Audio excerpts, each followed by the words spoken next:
వికారాబాద్ జిల్లాలో భూకంపం సంభవించింది. తెల్లవారుజామున ఒక్కసారిగా భూమి కంపించింది. భూమి కంపించడంతో ఇళ్ల నుంచి పరుగులు తీశారు జనం. పరిగి మండలం పరిసర ప్రాంతాల్లో 3 సెకండ్ల పాటు భూమి కంపించినట్లుగా తెలుస్తోంది. బసిపల్లి, న్యామత్ నగర్, రంగాపూర్లో భూ ప్రకంపనలు సంభవించాయంటూ అధికారులు తెలియజేస్తున్నారు. భూమి ఒక్కసారిగా కంపించడంతో ప్రజలందరూ ప్రాణ భయంతో పరుగులు తీశారు. ఓవైపు ఇప్పటికే వర్షాలతో అల్లకల్లోలంగా ఉన్న సమయంలో భూమి కంపించడంతో ప్రజలు మరింత భయాందోళనకు గురవుతున్నారు. వికారాబాద్ జిల్లాలో ఈ భూ ప్రకంపనల అలజడి సృష్టించాయి. ఇవాళ ఉదయం 4 గంటల ప్రాంతంలో పరిగి మండల పరిధిలో పలు గ్రామాల్లో భూమి కంపించిందంటూ స్థానికులు చెప్తున్నారు. ప్రధానంగా బాసిరెడ్డిపల్లి ప్రాంతంలో తెల్లవారుజామున కొన్ని సెకండ్ల పాటు భూమి కంపించిందంటున్నారు. ఓవైపు జోరుగా వర్షం కురుస్తుండగా మరోవైపు భూమి స్వల్పంగా కంపించడంతో స్థానికులు భయాందోళనకు గురవుతున్నారు. ఏం జరుగుతుందో తెలియక ఇళ్ల నుంచి బయటకు పరుగులు తీశారు. అయితే భూకంప తీవ్రత తదితర వివరాలు ఇంకా పూర్తిగా తెలియాల్సి ఉంది. ఇప్పటికైతే వస్తున్నటువంటి డీటెయిల్స్ ప్రకారం గతంలో కూడా మనం చూస్తున్నాం, ఇదే ప్రాంతంలో వికారాబాద్ జిల్లాలో భూ ప్రకంపనలు సంభవించినట్లుగా తెలుస్తోంది. ఎన్సిఎస్ డీటెయిల్స్ ప్రకారం చూస్తే, national centre for seismology details ప్రకారం చూస్తే 2024 ఫిబ్రవరిలో 2.5 తీవ్రతతో ఒక స్వల్ప భూకంపం ఇక్కడ సంభవించినట్లుగా తెలిసింది. అలాగే 2022లో కూడా ఇదే జిల్లాలో పరిగి మండలంలో భూమి కంపించిన సంఘటనలు జరిగినట్లుగా తెలుస్తోంది. తెలంగాణ రాష్ట్రం సాధారణంగా చాలా తక్కువ భూకంపాలు వచ్చే జోన్లోనే ఉంటుంది. అయినప్పటికీ కూడా అప్పుడప్పుడు స్వల్ప తీవ్రతతో కూడినటువంటి భూ ప్రకంపనలు నమోదవుతుంటాయి. గతేడాది డిసెంబర్లో ములుగు జిల్లాలో 5.3 తీవ్రతతో భూకంపం సంభవించింది. గత 50 ఏళ్లలో రాష్ట్రంలో ఇదే అతిపెద్ద భూకంపం అంటూ కూడా అధికారులు గుర్తించారు. దీని ప్రభావం తెలంగాణతో పాటుగా ఆంధ్రప్రదేశ్, మహారాష్ట్ర, ఛత్తీస్గఢ్లో కూడా కనిపించినటువంటి సందర్భాలు ఉన్నాయి. ఇప్పుడు మరొకసారి కొద్దిపాటి భూకంపం సంభవించడంతో ప్రజలు కొంత భయాందోళనకు గురవుతున్నారు. వికారాబాద్ జిల్లాలో ఇవాళ ఉదయం 4 గంటల సమయంలో ఈ భూకంపం సంభవించింది. ఇప్పటికే చాలా ప్రాంతాల్లో ఈ భారీ వర్షాలకు వరద నీటితో ప్రజలు నానా అవస్థలో పడుతున్న సమయంలో ఒక్కసారిగా భూమి కంపించడంతో ఇళ్లలోంచి ప్రజలందరూ కూడా బయటకు పరుగులు తీసినట్లుగా తెలుస్తోంది. ఉదయం 4 గంటల సమయంలో ఈ భూకంపం సంభవించింది. అందరూ గాఢ నిద్రలో ఉండగా ఒక్కసారిగా భూమి కంపించడంతో ప్రజలు గందరగోళానికి గురైనట్లుగా తెలుస్తోంది. అయితే అధికారులు దీనికి సంబంధించి ఇప్పటికిప్పుడైతే పెను ప్రమాదం ఏమీ లేదు దీనివల్ల అంటున్నారు. మరోవైపు ఇంతకుముందు మనం చెప్పుకున్నట్లుగా ఖచ్చితంగా తెలంగాణ ప్రాంతం అతి తక్కువ భూకంప ప్రమాదం ఉన్నటువంటి ప్రాంతంగా మనం చూడొచ్చు. చాలా రేర్గా ఇక్కడ భూకంపాలు సంభవిస్తూ ఉంటాయి.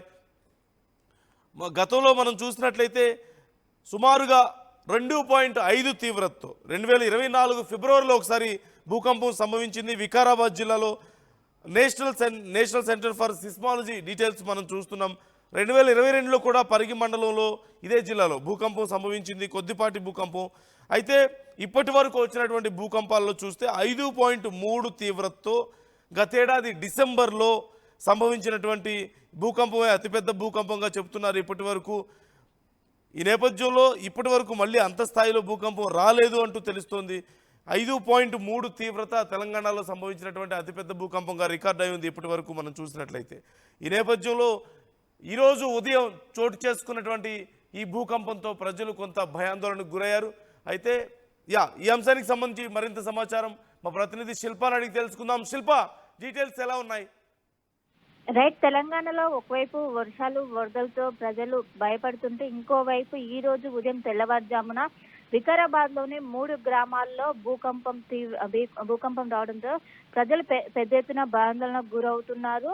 ప్రధానంగా 3 గ్రామాల్లో దీని ప్రభావం ఉన్నట్లు కూడా తెలుస్తుంది. దాదాపు కొన్ని సెకండ్ల పాటు భూమి కమలించినట్టు కూడా ఒకవైపు అధికారులు గుర్తించారు. రంగాపూర్, బాస్నపల్లి, నమ్యత్ నగర్ లో ఈ ఘటన చోటు చేసుకున్నట్లు కూడా తెలుస్తుంది. వెంటనే భూమి ఎప్పుడైతే కంపించుకుందో అప్పుడు వెంటనే అందరూ కూడా ఇంట్లో నుండి బయటికి పరుగులు తీశారు. ఒకవైపు వర్షం ఉన్నప్పటికీ అప్పుడు ఏమవుతుందో వాళ్ళకి అర్థం కాక భూమి మొత్తం కూడా షేక్ అవుతుందో వెంటనే ఇంట్లో నుండి అందరూ కూడా పరుగులు తీశారు. ఇంకా మళ్ళీ ఏమైనా వచ్చే అవకాశం ఉందో దాదాపు 2 గంటల నుండి వాళ్ళు బయటనే ఉన్నట్లు కూడా ప్రస్తుతం అయితే సమాచారం అందుతుంది.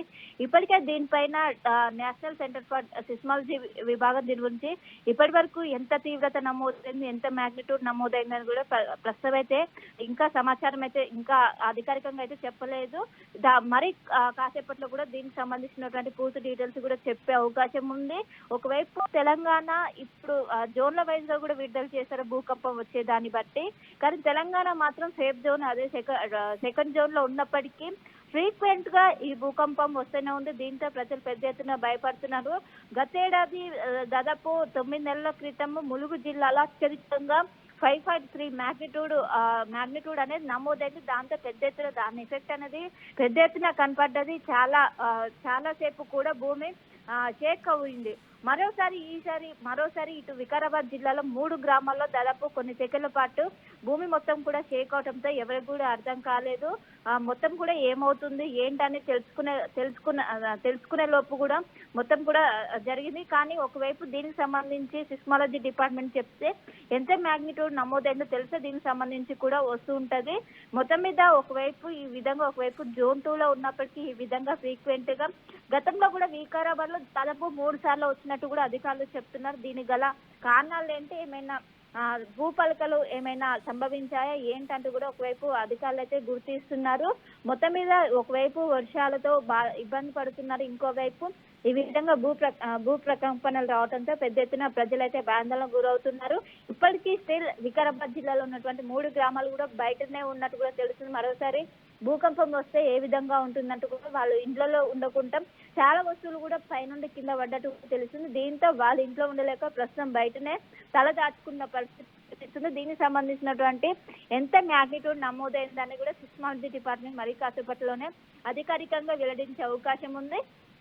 దీనికి గల కారణాలు ఏంటంటే కూడా ఒకవైపు దీని తీవ్రత ఎక్కడెక్కడ ఓన్లీ 3 గ్రామాలకే పరిమితమైందా, ఇది ఇంకేమైనా తెలంగాణలో ఇంకెక్కడైనా నమోదైందని కూడా ఒకవైపు చెప్పే అవకాశం కూడా ఉంది.